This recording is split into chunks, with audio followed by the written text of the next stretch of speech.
தலைப்பில் ஆத்திச்சூடி சொல்ல வந்துள்ளேன். அறம் செய் ஆன்றோர் சொல் கேள் இலக்கியம் வாசி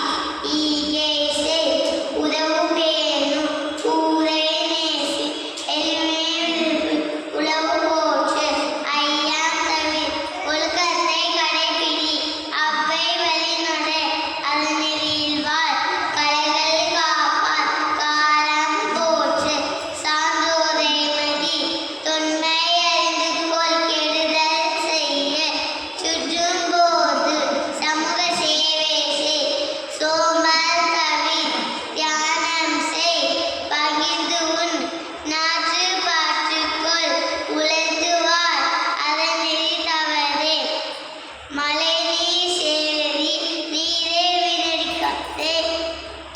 மரநெடு மலைபெது நீர் நிலம் காப்பேன் நெகிழியை தவிர் நீர்